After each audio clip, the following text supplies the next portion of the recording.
আসসালামু আলাইকুম। আশা করি তোমরা সকলেই ভালো আছো।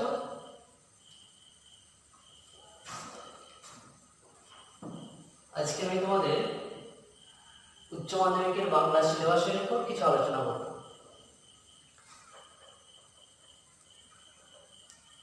কি আলোচনা করব সেটা তোমরা পরে বুঝতে পারবে।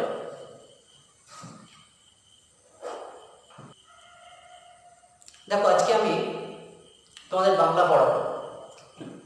বাংলা মানে সাহিত্য।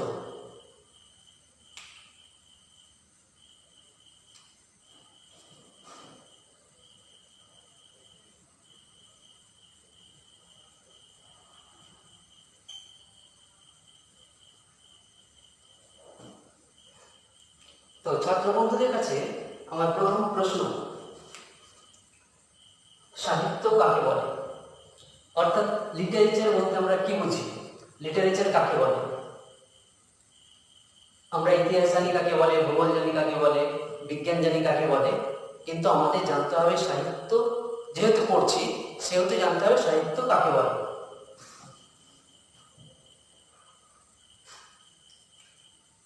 ডেফিনিশনটা বলছি, শোনো মন দিয়ে।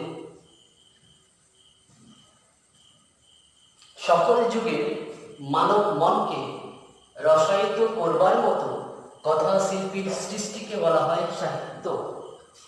আবার রিপিট করছি, সকল যুগে মানব মনকে রসায়িত করবার মতো কথা শিল্পীর সৃষ্টিকে বলা হয় সাহিত্য।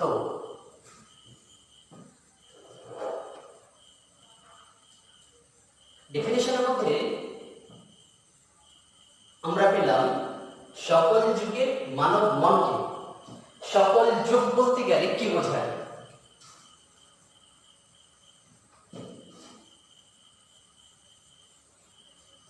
সকল যুগ বলতে বাংলা সাহিত্যে তিনটি যুগের কথা বলা হয়েছে। আদি যুগ,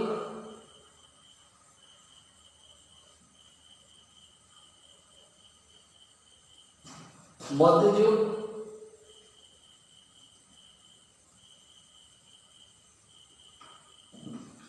আর আধুনিক যুগ।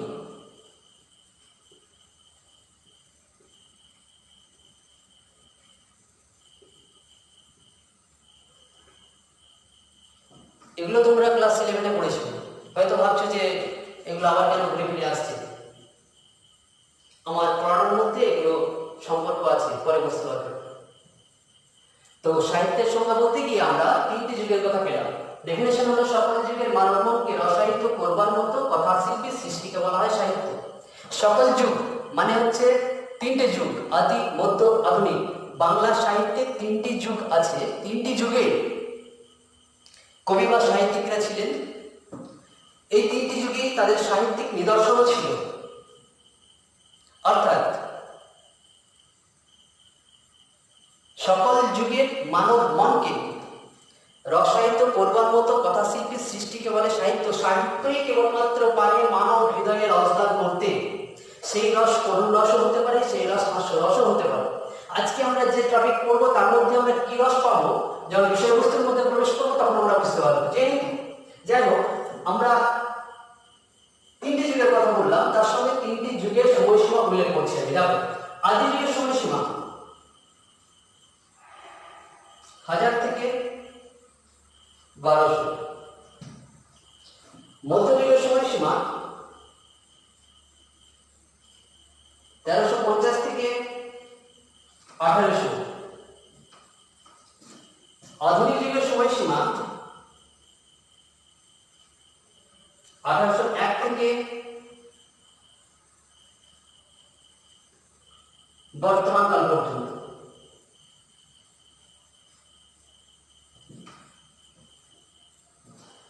আদি যুগের সময়সীমা 1000 থেকে 1200, মধ্যযুগের সময়সীমা 1350 থেকে 1800, আর আধুনিক যুগের সময়সীমা 1801 থেকে এখন পর্যন্ত, অর্থাৎ বর্তমান কাল পর্যন্ত। তোমাদের মনে হয়তো একটাই প্রশ্ন জেগে উঠবে, এখানে 1200 থেকে 1350 অর্থাৎ মাঝে যে 150 বছর গেল কোথায়?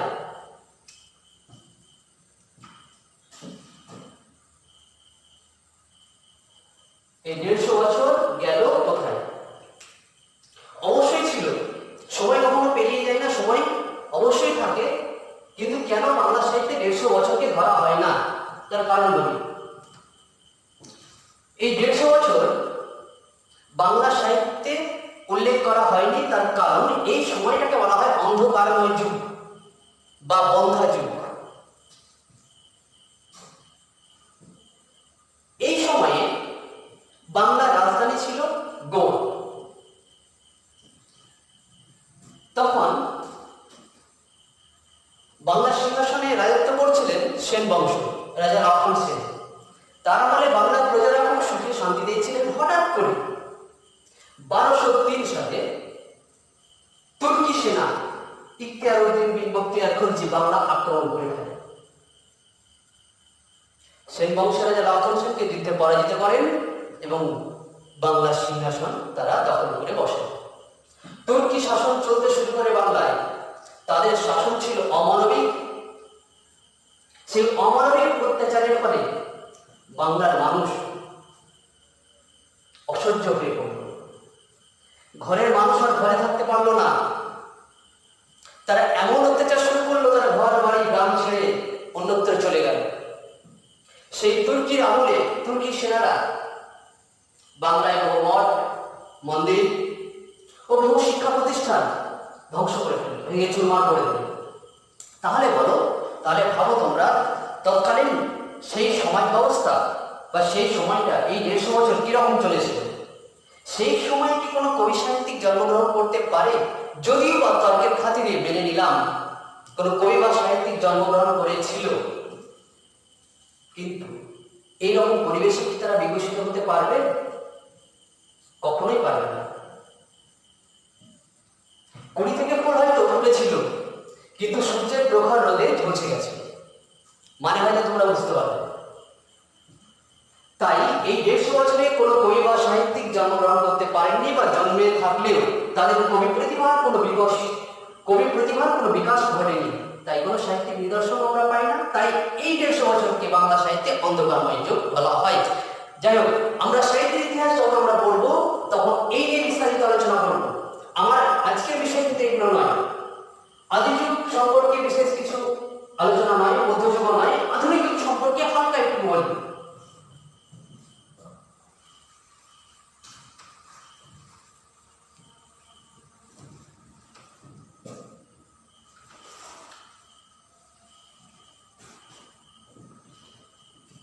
আধুনিক যুগকে আমরা দুটো ভাগে ভাগ করতে পারি।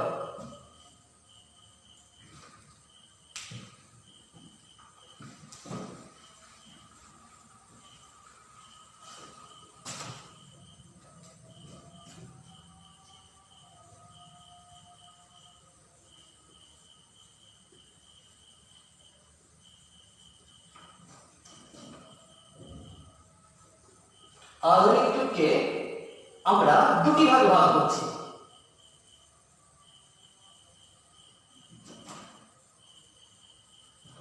একটা হলো রবীন্দ্র যুগ, অর্থাৎ রবীন্দ্র সমসাময়িক যুগ।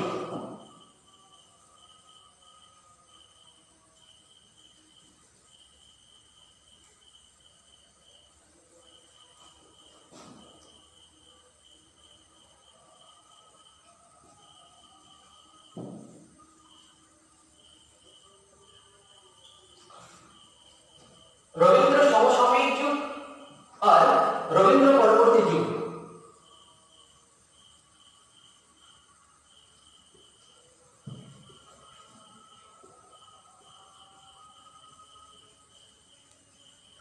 রবীন্দ্র পরবর্তী যুগ বা রবীন্দ্র উত্তর যুগ।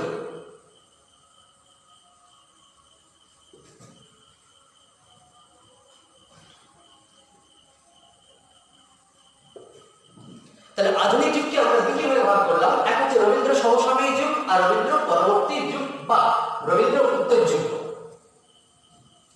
এই যুগে যেমন আমরা আদি যুগ পেলাম, আদি যুগে আমাদের সাহিত্যিক নিদর্শন আমরা পেয়েছি।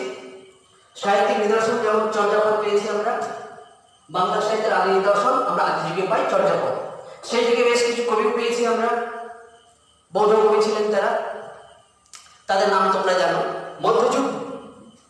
মধ্যযুগের সাহিত্যের বিশাল বিস্তৃতি। মধ্যযুগকে আমরা আবার তিনটে ভাগে ভাগ করি। যাই হোক, সেই বিস্তারিত প্রসঙ্গে আমি যাব না। মধ্যযুগে অনেক কবি সাহিত্যিক পেয়েছি, তাদের কবি প্রতিভার পরিচয় পেয়েছি। এখন আমরা আসবো আধুনিক যুগ। আধুনিক যুগে তো প্রচুর কবি, প্রচুর সাহিত্যিক এবং তাদের ভুরি ভুরি সাহিত্যিক নিদর্শন। রবীন্দ্র সমসাময়িক যুগ, অর্থাৎ রবীন্দ্রনাথের সময় যে সমস্ত কবি বা সাহিত্যিকরা এসেছিলেন তাদেরকে আমরা বলবো রবীন্দ্র সমসাময়িক যুগের কবি বা সাহিত্যিক। যেমন তাদের নাম আমরা লিখছি না, যেমন রবীন্দ্রনাথ ছিলেন, তোমরা অনেক সবাই জানো, রবীন্দ্রনাথ, নজরুল, মধুসূদন, তারপর জীবনানন্দ দাশ, সত্যেন্দ্রনাথ দত্ত, উপন্যাসের ক্ষেত্রে মানিক বন্দ্যোপাধ্যায়, বিভূতিভূষণ বন্দ্যোপাধ্যায়, তারাশঙ্কর বন্দ্যোপাধ্যায়, নাটকে যেমন ডি.এল. রায়, আর অনেকেই আছে, অসংখ্য। এগুলো সব রবীন্দ্র সমসাময়িক যুগ। আমি আজকে বলবো রবীন্দ্র পরবর্তী যুগ বা রবীন্দ্র উত্তর যুগের কবি।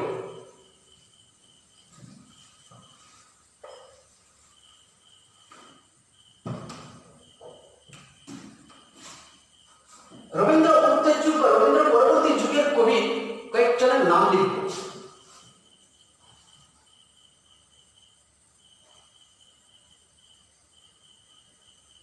শক্তি চট্টোপাধ্যায়,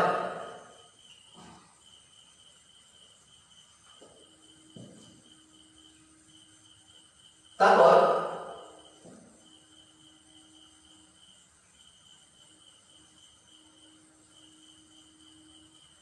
মৃদুল দাশগুপ্ত,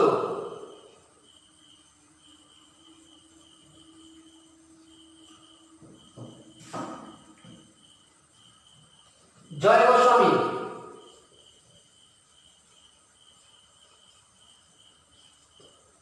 বিষ্ণুদেব,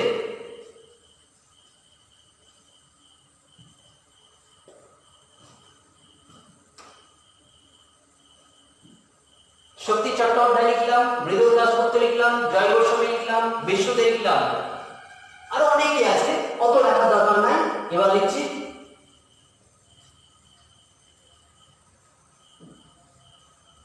সমর সেন,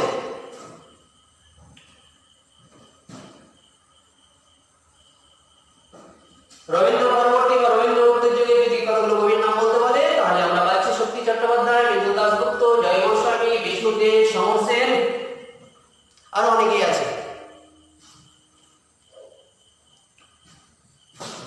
বুদ্ধদেব বসু আছে, অনেকেই আছে।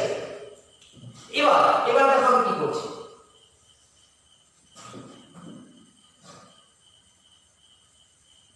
কাব্য গ্রন্থের নাম লিখব।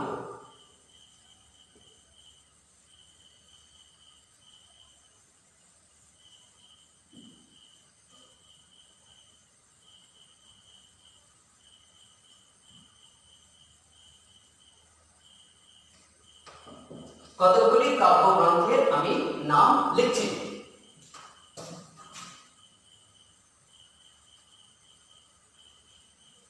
গ্রহণ,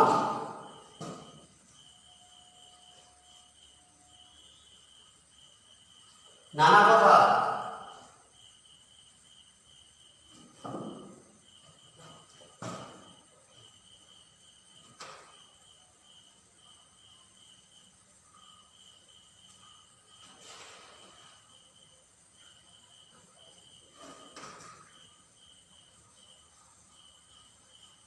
খোলা চিঠি,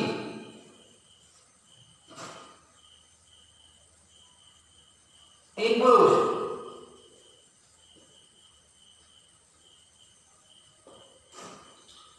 এবং কয়েকটি কবিতা।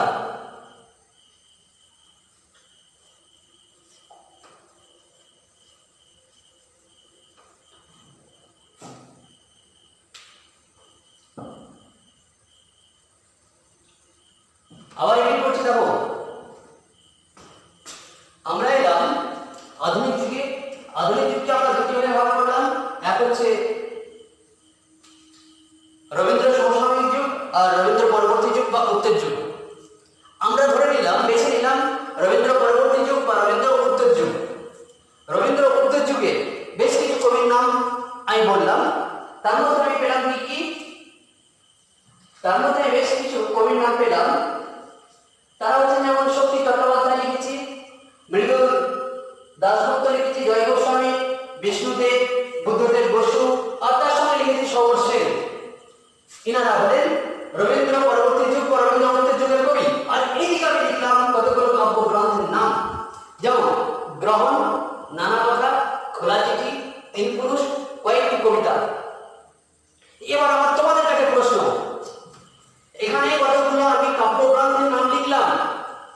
এখানে কতগুলো উত্তর? রবীন্দ্র উত্তর যুগের কবির নাম লিখেছি। প্রশ্ন হচ্ছে এটাই, এখানে এই যে কয়েকজন কবি আছে তার মধ্যে এমন একজন কবি আছেন যিনি এই কাব্যগ্রন্থগুলো লিখেছেন, তার নাম কি? রবীন্দ্র উত্তর যুগের বেশ কিছু কবির নাম লিখেছি, তার মধ্যে এমন একজন কবি আছেন যিনি এই সমস্ত কাব্যগ্রন্থগুলি একাই লিখেছেন, তার নাম কি? তার নাম হলো কবি সমর সেন। তার নাম হলো কবি সমর সেন। অর্থাৎ আমি আস্তে আস্তে সিলেবাসের মধ্যে প্রবেশ করছি, তোমরা বুঝতে পেরে গেছো হয়তো। তাহলে রবীন্দ্র পরবর্তী যুগ, রবীন্দ্র উত্তর যুগের একজন স্বনামধন্য কবি হলেন কবি সমর সেন। কবি সমর সেনের কতগুলো কাব্যগ্রন্থের নাম হলো যেমন গ্রহণ, নানা কথা, খোলা চিঠি, তিন পুরুষ, কয়েকটি কবিতা। এই কতগুলো কাব্যগ্রন্থের মধ্যে আমি একটা কাব্যগ্রন্থ আজকে সিলেক্ট করব, চয়ন করব, সেটা হলো কয়েকটি কবিতা।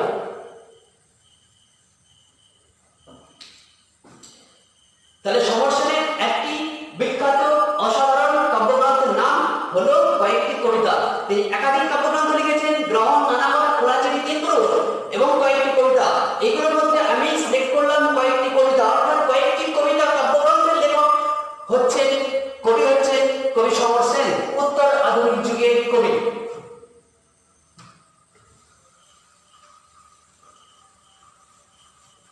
তোমরা মন দিয়ে শুনে যাও, লক্ষ্য করো আমি কি বলতে চাইছি আর কি বোঝাতে চাইছি।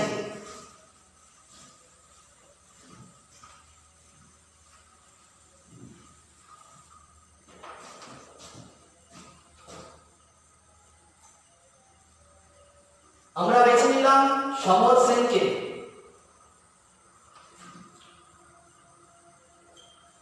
আর বেছে নিলাম তার একটি কাব্যগ্রন্থ, কয়েকটি কবিতা।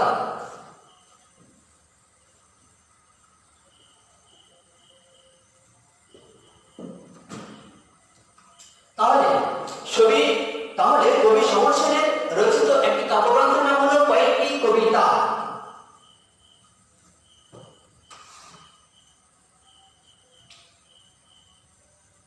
এই কয়েকটি কবিতা কাব্যগ্রন্থটি তিনি লিখেছেন কত সালে? 1937 সালে।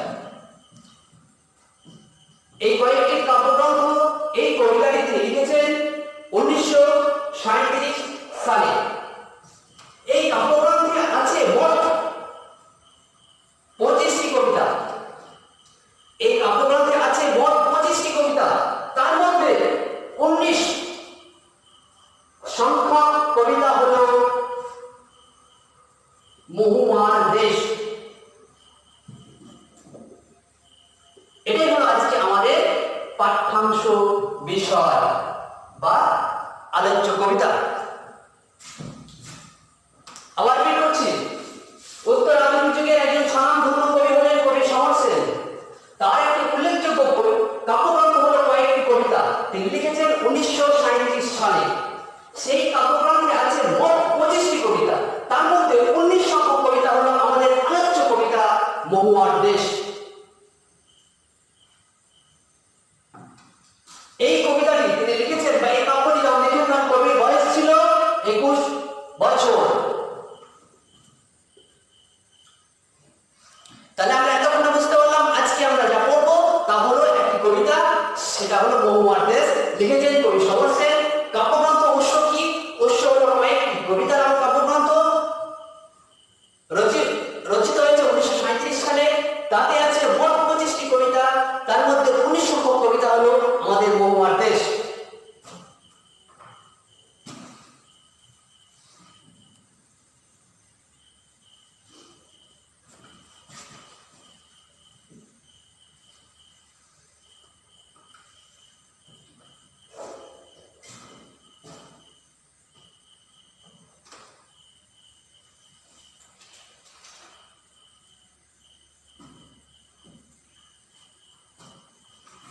এবার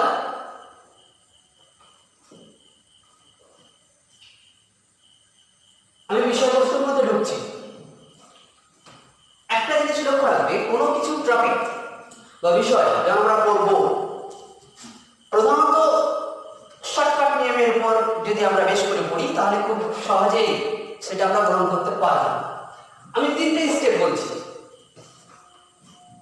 এক হলো নামকরণ,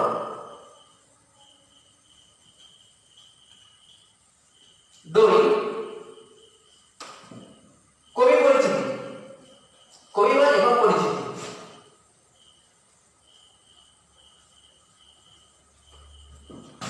তিন বিষয়বস্তু।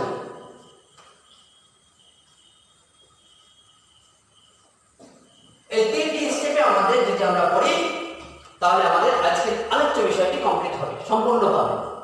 প্রথমে আমাদের নামকরণ আলোচনা করতে হবে, তারপর হালকাভাবে স্বল্প পরিসরে কবির সম্পর্কে একটু আলোচনা, তারপর আমরা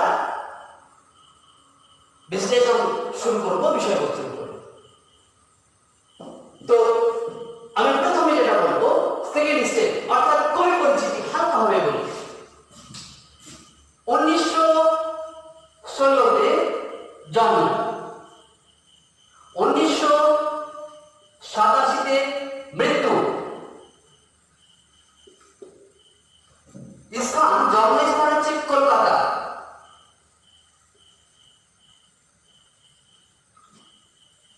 তাহলে কবি সম্পর্কে কি জানলাম? কবির জন্ম হলো 1916-তে, মৃত্যু হচ্ছে 1987-তে, আর তার জন্মস্থান হচ্ছে কলকাতা। তাহলে যদি জন্মস্থান কলকাতা হয় তাহলে নিঃসন্দেহে আমরা কবি সমর সেনকে বলতে পারি নাগরিক কবি। ইনার জন্মস্থান হচ্ছে কলকাতা, কিন্তু পিতৃপুরুষের জন্মস্থান হচ্ছে বাংলাদেশ। তাদের প্রকৃত বাসস্থান হচ্ছে বাংলাদেশ, কিন্তু তিনি জন্মগ্রহণ করেছেন কলকাতায়। তাই তিনি জন্মগ্রহণ করেছেন কলকাতায়, অর্থাৎ কবি সমর সেন নিঃসন্দেহে নাগরিক কবি। নাগরিক জন্ম, তাই এনাকে আমি বলবো নাগরিক কবি। এনার জন্ম 1916, মৃত্যু 1987, আর জন্মস্থান হচ্ছে কলকাতা। আর তার কতগুলি কাব্যগ্রন্থ, যেমন কয়েকটি কবিতা, গ্রহণ, খোলা চিঠি, নানা কথা, বীরপুরুষ ইত্যাদি ইত্যাদি। আর একটি আত্মজীবনীমূলক গ্রন্থ আছে বাবু বৃত্তান্ত। তাহলে এই হলো কবির পরিচিতি স্বল্প পরিসরে, আর বিশেষ কিছু জানা দরকার নাই। আর একটা কথা বলি, তিনি বাংলা সাহিত্যের সাহিত্যিক হয়েও ইংরেজিতে তিনি যথেষ্ট পারদর্শী ছিলেন। ইংরেজিতে তিনি যথেষ্ট পারদর্শী ছিলেন। ইংরেজি নিয়ে তিনি বিএ কমপ্লিট করেন, তাতে ফার্স্ট ক্লাস পাস হন। ইংলিশ নিয়ে তিনি এমএ পাস করেন, তাতেও ফার্স্ট ক্লাস পাস হন। এই হলো কবি সম্পর্কে স্বল্প পরিচয়, আর বিশেষ কিছু জানার দরকার নেই। এবার আসবো আমরা নামকরণ।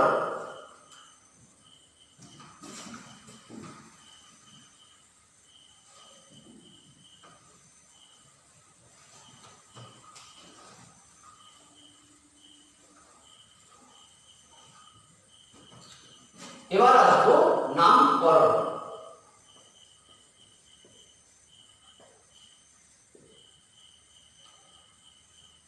কার নামকরণ? আমাদের আজকে আলোচ্য বিষয় মহুয়ার দেশ।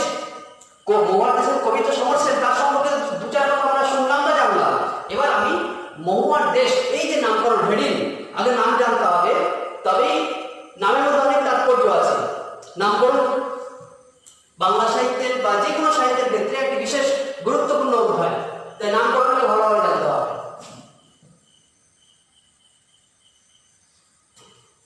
নামকরণেরও যে নামকরণ আমরা বিশ্লেষণ করি তার কতগুলি স্তর আছে। এক হলো নায়ক নায়িকা নামানুসারে নামকরণ, দুই বিষয় ভিত্তিক নামকরণ, তিন ভাব ব্যঞ্জনাধর্মী নামকরণ। নামকরণের তিনটি স্তর, তিনটি ধাপ।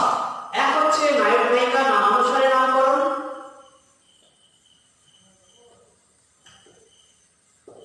দুই বিষয়বস্তু অনুসারে নামকরণ, তিন ভাব ব্যঞ্জনাধর্মী নামকরণ।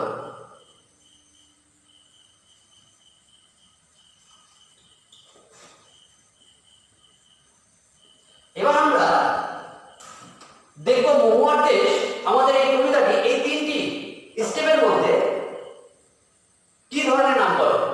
নায়ক নায়িকা নামানুসারে নামকরণ, না বিষয়বস্তু অনুসারে নামকরণ, না ভাব ব্যঞ্জনাধর্মী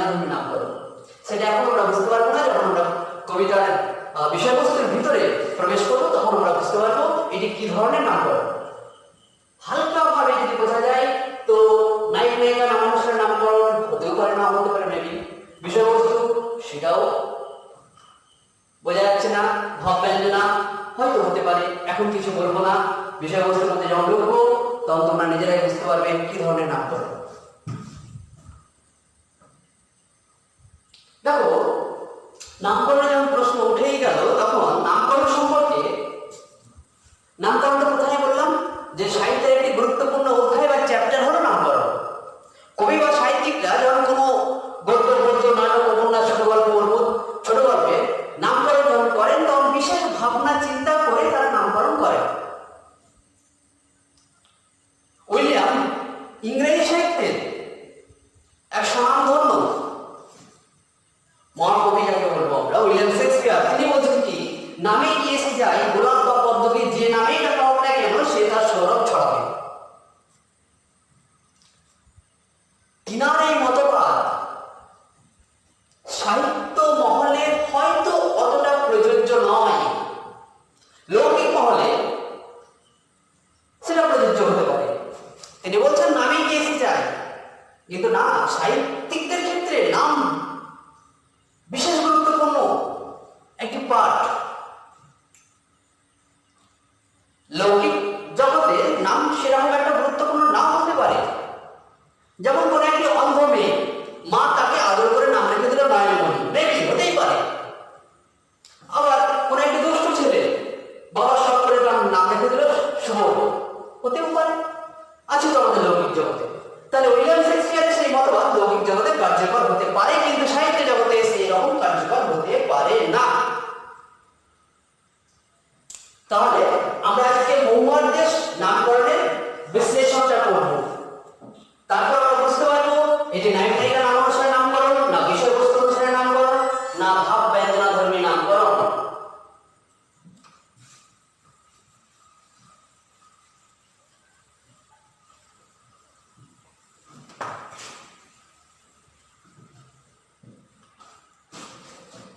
মহুয়ার দেশ,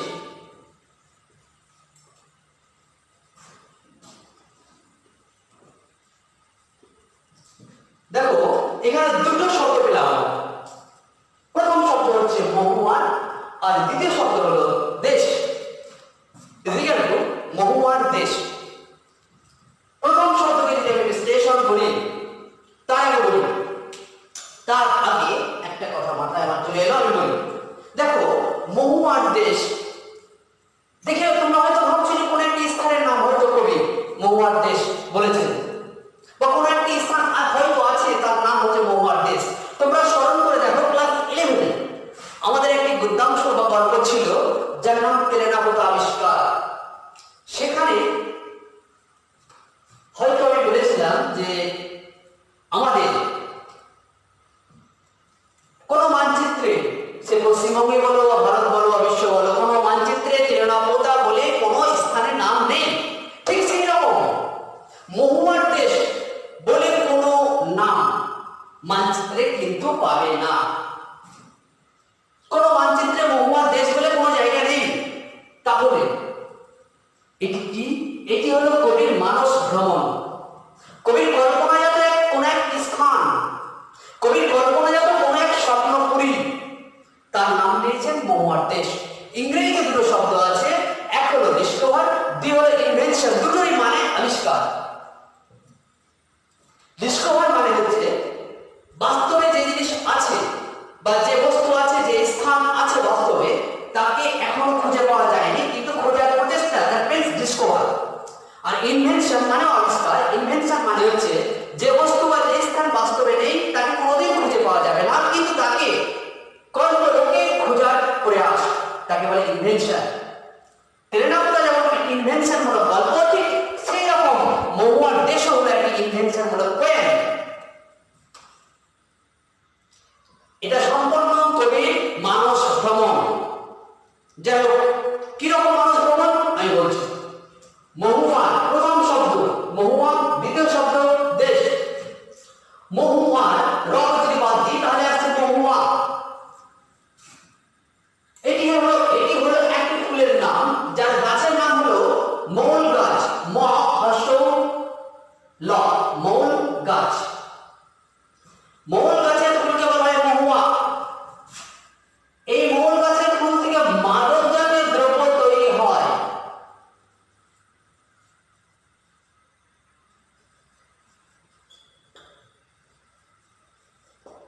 মাদক জাতীয় দ্রব্য তৈরি হয়। তাহলে মহুয়া মানে হচ্ছে একটি ফুল, যে গাছের নাম হচ্ছে মহুল গাছ। মহুল গাছের ফুলকে বলা হয় মহুয়া ফুল বা মহুয়া গাছ। আর সেই গাছের ফুল থেকে বা সেই গাছ থেকে মাদক জাতীয় দ্রব্য তৈরি হয়, অর্থাৎ যা পান বলে মানুষ উন্মাদ হয়ে ওঠে, সেটাই মাদক জাতীয় দ্রব্য। এবার আসি দেশ। দেশ শব্দের অর্থ হচ্ছে ভূমি বা জমি বা ভূখণ্ড। তাহলে দেশ মানে জমি বা ভূমি বা ভূখণ্ড। অ্যাকচুয়াল কবি কি বোঝাতে চেয়েছেন, কোন দেশকে বোঝাতে চেয়েছেন, কোন ভূমিকে বোঝাতে চেয়েছেন, কোন স্থানকে বোঝাতে চেয়েছেন? দেখো, এখানে দেশ বলতে গেলে কবি বুঝিয়েছেন কোন এক সাঁওতাল পরগনাকে।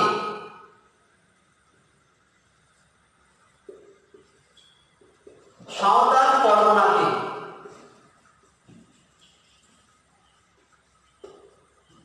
দেশ বলতে কবি বুঝিয়েছেন কোন এক সাঁওতাল পরগনাকে। কিন্তু এই সাঁওতাল পরগনা কোথায় অবস্থিত? এই সাঁওতাল পরগনা অবস্থিত বিহারে।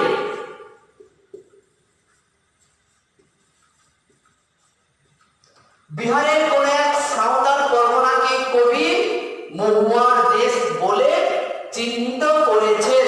বর্তমানে সেটা ঝাড়খণ্ড রাজ্যে অবস্থিত। তাহলে মহুয়া হচ্ছে একটি ফুল, যে গাছের নাম হলো মহুল গাছ, যা থেকে মাদক জাতীয় দ্রব্য তৈরি হয়। আর মহুয়ার দেশ বলতে তিনি কি বুঝিয়েছেন কবি সমর সেন? মহুয়ার দেশ বলতে তিনি বুঝিয়েছেন কোন এক সাঁওতাল পরগনাকে, যে সাঁওতাল পরগনা অবস্থিত বিহারে, যেটা বর্তমানে ঝাড়খণ্ড রাজ্যে অবস্থিত।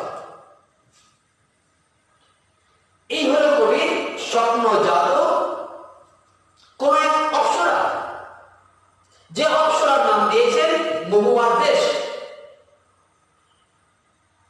অপ্সরা বলার কারণ হচ্ছে নিঃসন্দেহে সুন্দর। কিরকম সুন্দর? প্রাকৃতিক ঐশ্বর্যে হয়তো পরিপূর্ণ, তাই অপ্সরা হচ্ছে। পরে বুঝতে পারবে।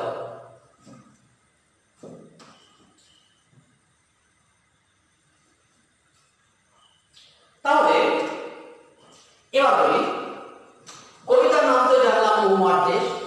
মহুয়ার দেশের বিশ্লেষণ, নামকরণ বিশ্লেষণ করতে গিয়ে আমরা জানতে পারলাম মহুয়ার দেশ হলো কবির স্বপ্নজাত কোন এক স্থান, যে স্থানটাকে তিনি চিহ্নিত করেছেন বিহারের কোন এক সাঁওতাল পরগনাকে।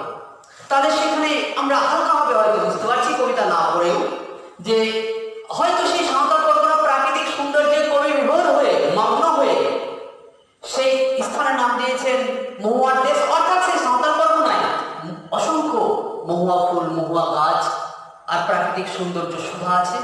সেই প্রাকৃতিক সৌন্দর্য সুধায় আপ্লুত হয়ে বিভোর হয়ে তিনি সেই স্থানের নাম দিয়েছেন মহুয়ার দেশ। এবার প্রথমে বলেছি, দেখো, কবি জন্ম হচ্ছে কলকাতায়। কবির জন্ম হলো কলকাতায়, অর্থাৎ কবি হলো নাগরিক কবি। তার আগে বলি, আমি একটু আগে পড়লাম কবির আত্মজীবনী মূলক একটি গল্প আছে, গদ্য গ্রন্থ আছে, যার নাম বাবু বৃত্তান্ত। পড়তে গিয়ে জানতে পারছি যে তিনি যৌবনে একাধিকবার তার স্বপ্নের অলোকাপনি মহুয়ার দেশে গিয়েছেন। আর কি জানতে পারছি সেখানে তিনি উল্লেখ করেছেন যে মহুয়ার প্রাকৃতিক সৌন্দর্যের কথা, যে সেখানে আছে কি সাঁওতাল পরগনা আছে, সাঁওতালদের পরিচ্ছন্ন ঘর বাড়ি আছে, সুন্দর তাদের বসতি আছে, আর সারিবদ্ধ দেবদারু গাছ আছে, অসংখ্য মহুল গাছ, মহুয়া ফুল সেখানে আছে, আর রাঙামাটির পথ আছে, ভোরবেলায় মোরগের ডাক শুনতে পাওয়া যায়, দূরে ধূসর পাহাড়, গভীর রাতে সমুদ্রের গর্জন। কি প্রাকৃতিক সৌন্দর্য দৃশ্য তার এই স্বপ্নমণ্ডিত মহুয়ার দেশ। আমরা জানতে পারছি বাবু বৃত্তান্ত গ্রন্থে। তাই তিনি যৌবনে একাধিকবার সেখানে গিয়েছেন। কোথায়? তার স্বপ্নের মহুয়ার দেশে যৌবনে গিয়েছেন, আগে গিয়েছেন, অনেক আগে। এবার কবি কিন্তু আছেন কোথায়? কলকাতায়। কলকাতায় কোন এক সময় যৌবনকালে তিনি সাঁওতাল পরগনায় বেরিয়ে এসেছেন। আমরা যে সুন্দর দৃশ্য দেখে আসি সেটা কোনদিন ভুলি না, স্মৃতিতে থেকেই যায় সারা জীবন। স্মৃতি অ্যালবামে আমরা সারা জীবন মৃত্যুকাল পর্যন্ত যে জিনিস ভালো রেখে দিই আমাদের স্মৃতিপটে হৃদয়ে। ঠিক সেই রকম কবিও সেই মহুয়ার দেশের ছাপ তার হৃদয়ে, তার স্মৃতি অ্যালবামে জড়িয়ে রেখেছেন। এবার হঠাৎ করে প্রথমে বলেছে তিনি নাগরিক কবি, হঠাৎ করে নয়, নগরে থেকে থেকে থেকে থেকে দীর্ঘদিন কলকাতায় বসবাস করতে করতে করতে করতে কলকাতায় কিন্তু এইরকম প্রাকৃতিক সুন্দর দৃশ্য আর নেই যা আছে মহুয়ার দেশে। কলকাতায় তো শুধু যান্ত্রিকতা, শুধু বাস ট্রাম ট্রাক আর দূষিত ধোঁয়া ছাড়া কলকাতায় কিছুই নেই। কিন্তু কবিরা সবসময় ভালোবাসে সুন্দর প্রকৃতিকে, সবুজ জিনিস, ঝিরিঝিরি বৃষ্টি, পাখির ডাক, কোকিলের ডাক, সমুদ্র গর্জন, এই সমস্ত এইগুলোই কবিরা বেশি ভালোবাসে। ঠিক সেরকম সমস্যা এইগুলোকে ভালোবেসে ফেলেছিলেন মহুয়ার দেশে গিয়ে। কিন্তু সেখানে তো তার বাসস্থান নয়, তার বাসস্থান আছে কলকাতা। তাই তিনি সেই স্থানে যৌবনে গিয়েছেন, কলকাতায় আবার ফিরে এসেছেন। কলকাতায় দীর্ঘদিন থাকার ফলে শুধু যান্ত্রিকতার দাবানো নেই, যান্ত্রিকতার বিষ বাষ্পে দগ্ধ হয়ে কবির হৃদয় ব্যাকুল হয়ে ওঠে। যান্ত্রিকতার বিষ বাষ্পে দগ্ধ হয়ে কবির হৃদয় ব্যাকুল হয়ে ওঠে। কবির ব্যাকুল হৃদয় ফিরে যেতে চায় তার স্বপ্ন মণ্ডিত অলকাপুরীতে। কবির ব্যাকুল হৃদয় ফিরে যেতে চায় এক অদ্ভুত রোমান্স জগতে, যে রোমান্স জগতে সব তিনি আস্বাদন করেছিলেন যৌবনের আঙিনায়। সেই অদ্ভুত রোমান্স জগতে তিনি ফিরে যেতে চাইছেন কখন? যখন তিনি কলকাতায় দম বন্ধ করা যান্ত্রিকতার দাবানলে পিষ্ট হয়ে গেছেন, তখন তিনি ফিরে যেতে চাইছেন তার স্বপ্নের অলকাপুরীতে। এবার বলে একটা কথা, ইংরেজিতে একটা শব্দ আছে নস্টালজিক, NOSTALGIC।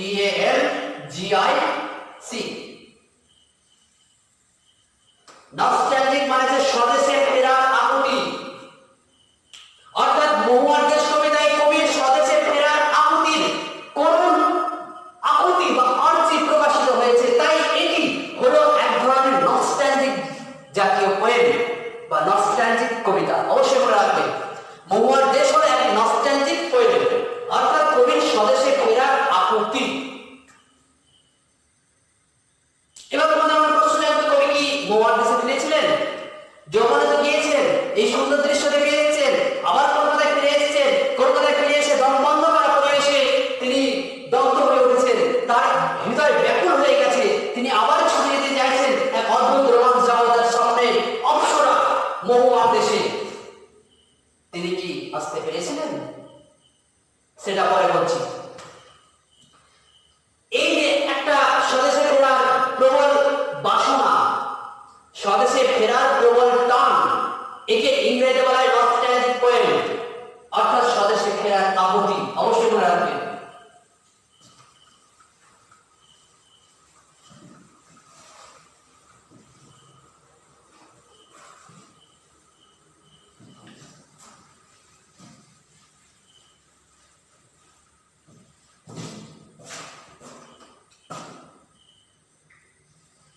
দেখো, নামকরণ তাহলে মোটামুটি আমরা বুঝতে পারলাম।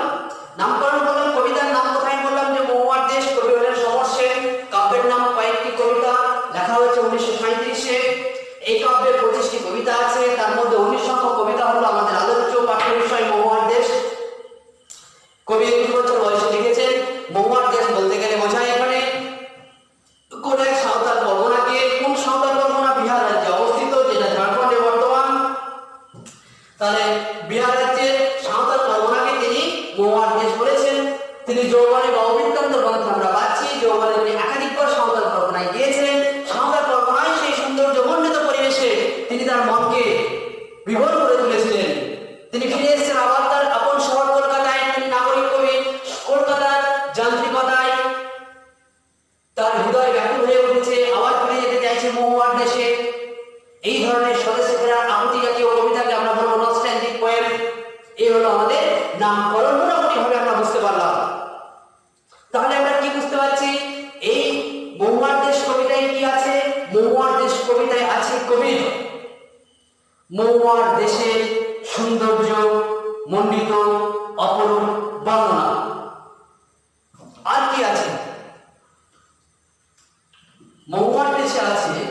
আছে বলে দিই। মহুয়ার দেশে আছে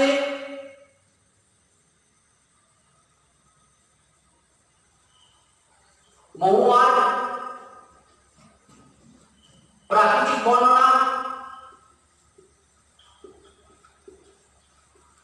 প্রাকৃতিক সৌন্দর্য,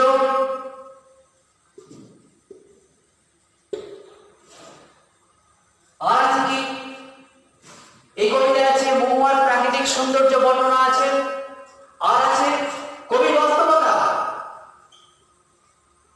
কবির বাস্তবতা বা এবার তোমরা হয়তো প্রশ্ন মনের মধ্যে জানছো কবির বাস্তবতা বলতে কি বোঝায় বা কি, আমি পরে বলছি। প্রথমটা বুঝতে পেরেছো যে মহুয়ার প্রাকৃতিক সৌন্দর্য বর্ণনা আছে এই কবিতায়, আর শুধু এটা নয়, আর আছে কি কবির বাস্তবতা। আর বাস্তবতা বলতে গেলে কি বোঝাচ্ছে? ধনতান্ত্রিক,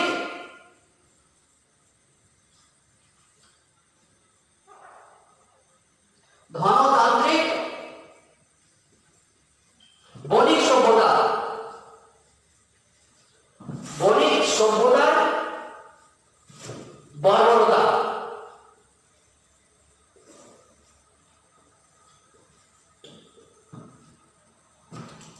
এই দুটো জিনিস ফুটে উঠছে এই কবিতায়। মহুয়ার দেশে দুটো জিনিস ফুটে উঠছে, দুটো বিষয় ফুটে উঠছে। এক হচ্ছে মহুয়ার প্রাকৃতিক সৌন্দর্যের বর্ণনা, আর দ্বিতীয় ফুটে উঠছে কবির বাস্তবতা বা ধনতান্ত্রিক বণিক সভ্যতার বর্বরতা। তোমরা হয়তো দ্বিতীয়টা বুঝতে পারোনি, বিশ্লেষণ করলে বুঝতে পারবে। দেখো বিষয়বস্তুর মধ্যে প্রবেশ করছি আমি এবার। কবি পরিচিতি বললাম, নামকরণ বললাম, এবার বিষয়বস্তু। বিষয়বস্তু বিশ্লেষণ করলে আরো ক্লিয়ার হয়ে যাবে। তাহলে এইটুকু আমরা বুঝতে পারলাম এই কবিতার মধ্যে দুটো জিনিস আছে, এক হচ্ছে মহুয়ার প্রাকৃতিক সৌন্দর্যের বর্ণনা, আর দ্বিতীয় হচ্ছে কবির বাস্তবতা অর্থাৎ ধনতান্ত্রিক বণিক সভ্যতার বর্বরতা। ধনতান্ত্রিক বণিক সভ্যতার বর্বরতা।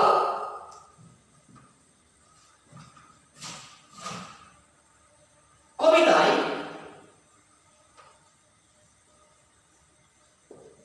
কবিতায় আছে দুটি স্তবক। এই কবিতায় আছে দুটি স্তবক। প্রথম স্তবকে আছে 14টি লাইন, দ্বিতীয় স্তবকে আছে 8টি লাইন। মন দিয়ে শোনো, এই কবিতায় আছে দুটি স্তবক। প্রথম স্তবকে আছে 14টি লাইন, দ্বিতীয় স্তবকে আছে 8টি লাইন। আর কি বলবো, তার আগে বলেছি এটি কি ধরনের পোয়েম? নস্টালজিক পোয়েম অর্থাৎ স্বদেশে ফেরার আকুতি। এই কবিতায় আছে টোটাল কত? 14 আর 4 18 আর 22টা লাইন আছে টোটাল। প্রথম স্তবকে আছে 14টি লাইন, দ্বিতীয় স্তবকে আছে 8টি লাইন। আর প্রত্যেকটি লাইন যদি তোমরা যখন কবিতা পাঠ করবো বা তোমরা যখন পড়বে তখন দেখতে পাবে লাইনের মধ্যে কোনো ছন্দ, অলংকার, তাল, মাত্রা, সুর, লয় কিছুই নেই।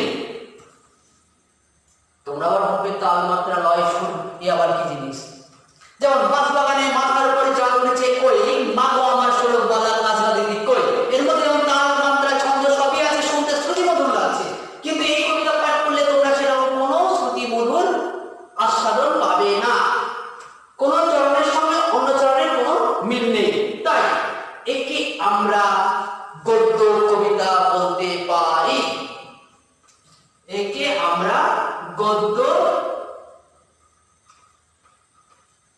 কবিতা বলতে পারি। মহুয়ার দেশ প্রথম হলো এটি একটি নস্টালজিক পোয়েম, দ্বিতীয়ত হলো এটি হলো একটি গদ্য কবিতা। কেন? কারণ গদ্যের মতো পড়তে মনে হবে, কোনো সুর নেই, তাল নেই, লয় নেই, মাত্রা নেই, কমা, পূর্ণাচ্ছেদ, জ্যোতিচিহ্ন ঠিক সঠিক ব্যবহার নেই, যেন গদ্যের মতো পড়তে মনে হবে। তাই একে বলবো আমরা গদ্য জাতীয় কবিতা, যাকে ইংলিশে বলা হয় free verse, FREE verse, VERSE।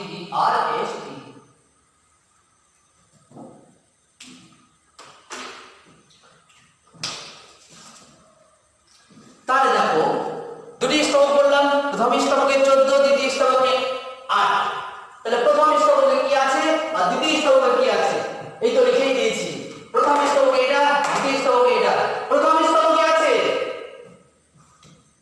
প্রথম স্তবকে আছে কবির স্বপ্নের দেশ মহুয়ার প্রাকৃতিক সৌন্দর্য বর্ণনা, আর দ্বিতীয় স্তবকে আছে ধর্মাত্মিক বণিক সভ্যতার দাবদাহ।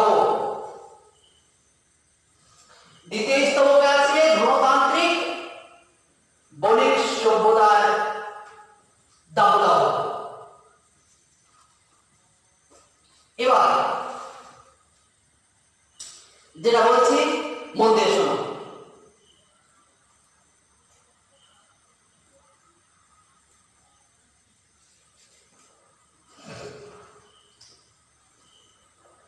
বিষয়বস্তুর মধ্যে আমি প্রবেশ করছি।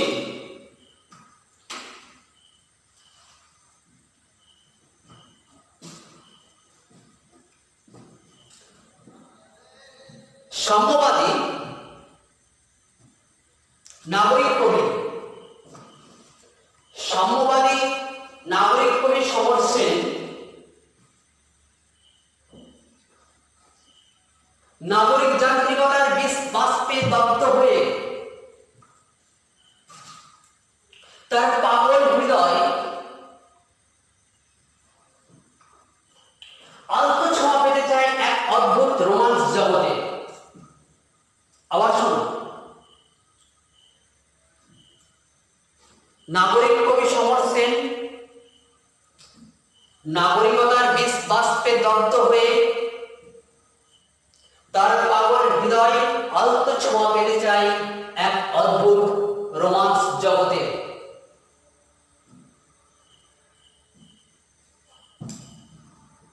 যে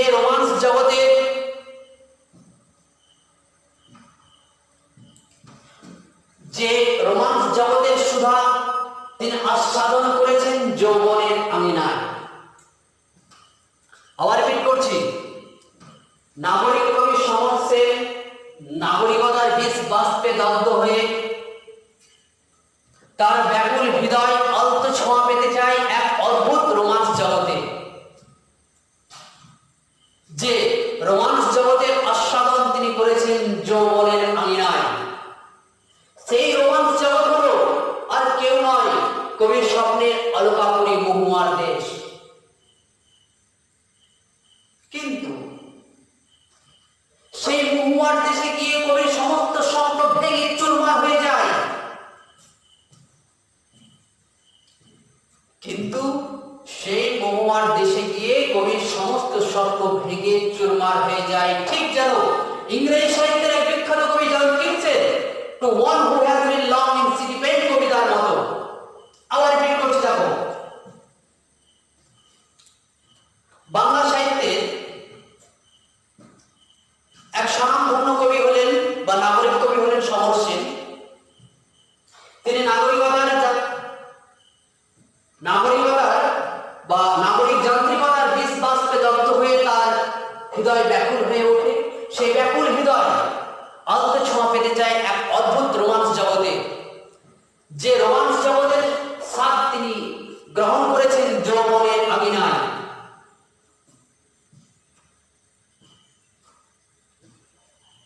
সেই জগৎ হলো কবির স্বপ্নের অলকাপুরী মহুয়ার দেশ। কিন্তু সেখানে গিয়ে কবির সমস্ত স্বপ্ন ভেঙে চুরমার হয়ে যায়। অর্থাৎ আমরা বুঝতে পারছি কবি নাগরিকতা থেকে বাঁচার জন্য তিনি ফিরে এসেছেন আবার তার মহুয়ার দেশে। কিন্তু সেখানে এসে তার সমস্ত স্বপ্ন ভেঙে চুরমার হয়ে যাচ্ছে। দেখো, তোমরা ভাবো, তোমরা অতীতে কোন এক জায়গায় গিয়েছিলে বেড়াতে, সেখানে তোমরা দেখে এসেছো কত সৌন্দর্য দৃশ্য। সেই দৃশ্য, সেই স্মৃতির টানে বুকে নিয়ে তোমরা ফিরে এলে বাড়িতে। দীর্ঘদিন সেখানে থাকার পর তুমি কিন্তু ভুলে গেলে না, তোমার স্মৃতি অ্যালবামে সেই দৃশ্য মুছে গেল না। আবার তোমার হৃদয়ে জেগে উঠলো, যদি আমি আবার যেতে পারি সেই স্থানে, সেই সুন্দর দৃশ্য দেখার জন্য। মরিতে চাই না আমি এই সুন্দর ভবনে, মানবের মাঝে আমি বাজিবারে যাই। অর্থাৎ এরকম যদি কল্পনা জেগে ওঠে, আর তোমরা যদি সেই জায়গায় আবার ফিরে যাও, গিয়ে তোমরা যদি দেখো যে আগের দেখা দৃশ্য আর এখন যা দেখছি সম্পূর্ণ আলাদা, তাহলে তোমার হৃদয় কি হবে? ভেঙে চুরমার হয়ে যাবে। তোমার একদিকে স্বপ্ন আর এখন যেটা দেখছো সেটা বাস্তবের সঙ্গে স্বপ্নের কোনো মিল নেই। ঠিক সেটাই ঘটেছে কবি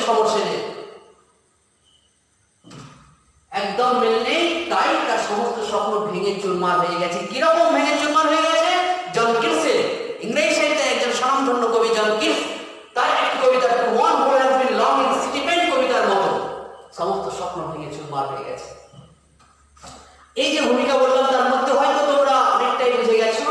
প্রথম স্তবকে আছে মহুয়া ফুলের সুবাস। সংক্ষেপে প্রথম স্তবকে আছে মহুয়া ফুলের সুবাস, আর দ্বিতীয় স্তবকে আছে ডিনামাইটের গগন বিদারী শব্দ। এবার তোমাদের সবাই ডিনামাইটের গগন বিদারী শব্দ বলতে গেলে আমি কি ইঙ্গিত দিচ্ছি, বিষয়বস্তু যখন আরো ডিপলি বলবো তখন বুঝতে পারবে। তাহলে প্রথম স্তবকে বললাম প্রথম স্তবকে আছে মহুয়া ফুলের সুবাস, আর দ্বিতীয় স্তবকে আছে ডিনামাইটের গগন বিদারী শব্দ।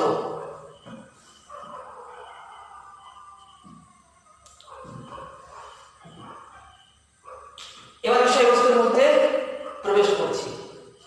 ভূমিকা হয়ে গেল, অনেক দূরে এগিয়ে গেলাম। বিষয়বস্তু সংক্ষেপে বলছি, আর বিশেষ নেই কবিতা।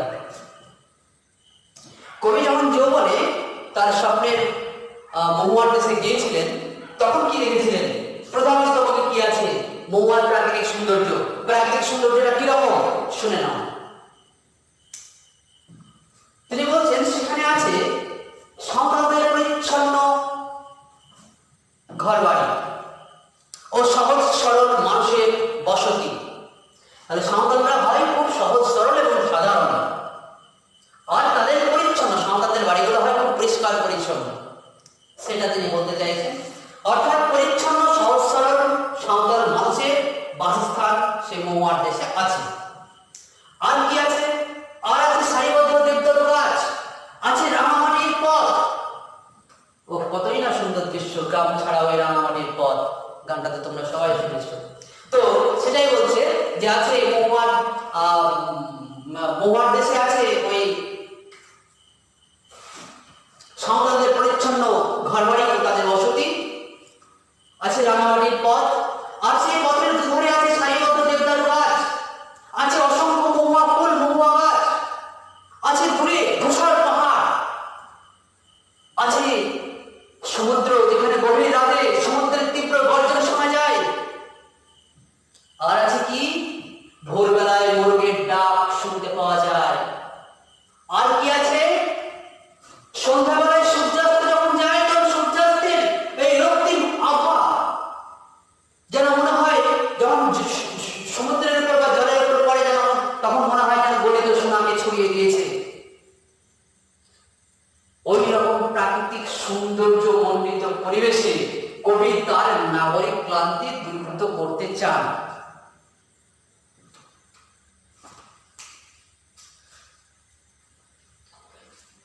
এইরকম প্রাকৃতিক পরিবেশে কবি তার নাগরিক ক্লান্তি দূরীভূত করতে চান। এই হলো প্রথম স্তবকের বর্ণনা। আবার রিপিট করছি, প্রথম স্তবকে কি আছে?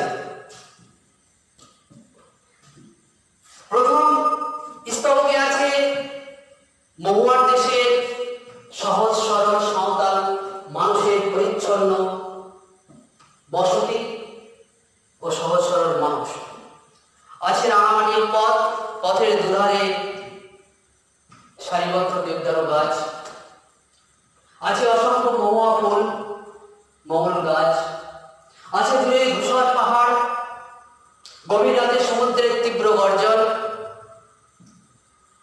আর আছে ভোরবেলায় মোরগের ডাক, আর সন্ধ্যাবেলায় সূর্যাস্তের রক্তিম আভা যেন মনে হয় জলের উপর কেউ যেন গলিত সোনালি আভা ছড়িয়ে দিয়েছে।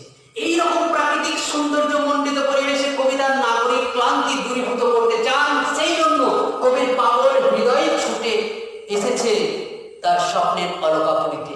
কিন্তু সেখানে এসে কবির সমস্ত স্বপ্ন ভেঙে চুরমার হয়ে যায়, ঠিক যেন ইংরেজি সাহিত্যের এক স্বনামধন্য কবি টি.এস. এলিয়টের ওয়েস্টল্যান্ডের মতো। টি.এস. এলিয়টের ওয়েস্টল্যান্ডের মতো সমস্ত স্বপ্ন ভেঙে চুরমার হয়ে যায়। তিনি কি দেখছেন? তিনি সেখানে এসে দেখছেন, তিনি অতীতে যৌবনকালে যা দেখেছেন এই সমস্ত দৃশ্য, প্রথম স্তরে যা বললাম সেই দৃশ্য তিনি দেখেছেন, কিন্তু এখন এসে দেখছেন সম্পূর্ণ পরিবর্তন। সেখানে আর ওই দৃশ্য নেই, সেখানে বন জঙ্গল কেটে ধনতান্ত্রিক বণিক সভ্যতার ছাবা, ধনতান্ত্রিক বণিক সভ্যতার থাবা বসিয়েছে সেই স্থানে।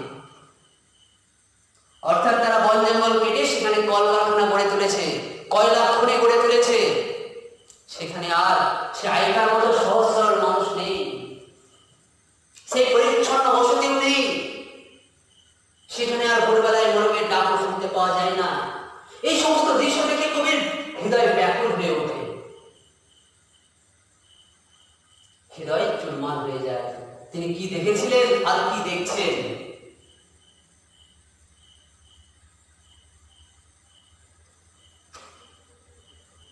অর্থাৎ এখানে এই যে ধনতান্ত্রিক বণিক সভ্যতা, সেখানে এসে তারা কলকারখানা গড়ে তুলেছে কয়লা খনি। আর ওখানে যে মানুষরা আছে তাদেরকে অল্প পরিশ্রমে, অল্প পারিশ্রমিক দিয়ে, অল্প অর্থের বিনিময়ে তাদেরকে বেকার খাটানো হচ্ছে সারাদিন রাত, যেটা কবি সহ্য করতে পারছেন না। তার এই প্রসঙ্গে আমি একটা কথা বলি, কবি এই কবিতাটি লিখেছিলেন প্রথম, দেখো কবিতা রচনা করেন 1937, অর্থাৎ প্রথম বিশ্বযুদ্ধ শেষ এবং দ্বিতীয় বিশ্বযুদ্ধ শুরু হব রব চলছে, ঠিক সেই প্রেক্ষাপটে কবি এই কবিতাটি রচনা করছেন। অর্থাৎ যারা ধনী তারা গরিবদের শোষণ করেই যাচ্ছেন, তারই প্রভাব, তারই ছাপ পড়েছে এই কবিতায়। আর সেই ছাপকেই তিনি প্রকট করে তুলেছেন মহুয়ার দেশ নামক এই কবিতার মধ্য দিয়ে। তাই এই কবিতাটি হলো একটি ভাবব্যঞ্জনাময় কবিতা। তাহলে আমরা জানতে পারলাম প্রথম স্তবকে আছে মহুয়াপুরের প্রাকৃতিক বা মহুয়ার দেশের প্রাকৃতিক সৌন্দর্যের বর্ণনা। দ্বিতীয় স্তবকে আছে কবি স্বপ্নভঙ্গের কথা, যেটা কবি মানতে পারেনি। তিনি লিখছেন যে মানুষদের ভোরবেলায়, আগে যখন তিনি গিয়েছিলেন তখন দেখতেন কি ভোরবেলায় সে সতেজ সবল তরতাজা মানুষ কত সুন্দর প্রস্ফুটিত মুখে তারা বেরিয়ে আসতো ঘর থেকে। এখন তিনি কি দেখছেন? এখন তিনি দেখছেন ভোরবেলায় যখন তিনি ঘুম থেকে উঠছেন দেখতে পাচ্ছেন সেই শ্রমিকদের অবসন্ন দেহ। তারা সারা রাত ধরে কায়িক পরিশ্রম করে পুরো শরীরে সর্বাঙ্গে কালিমা মেখে, অর্থাৎ পুরো হাতে মুখে কয়লা খনিতে কাজ করেছে সারা রাত ধরে অল্প পয়সার বিনিময়ে, তাই পুরো সর্বাঙ্গে কালি মাখা অবস্থায় টলতে টলতে, অর্থাৎ তারা ঘুমায়নি সারাদিন সারা রাত, তারা একটুকু রেস্ট পায়নি, কাজ করেই গেছে। তাই টলতে টলতে অবসন্ন দেহ নিয়ে সেই ভোরবেলায় তাদের ঘরে ফিরে আসতে দেখে কবির হৃদয় ভেঙে চুরমার হয়ে যায়। অর্থাৎ তিনি এখানে বিশেষভাবে ইঙ্গিত করেছেন যে দ্বিতীয় বিশ্বযুদ্ধের প্রেক্ষাপটে ধনতান্ত্রিক বণিক সভ্যতা কিভাবে গরিব থেকে শোষণ করছে অল্প অর্থের বিনিময়ে, সেই জিনিসটাকে তিনি এখানে প্রকট করে তুলেছেন। এইগুলো আমাদের আজকের কবিতার বিষয়বস্তু। যাই হোক, আশা করি তোমরা বুঝতে পেরেছো। আবার পরের এপিসোডে আসবো।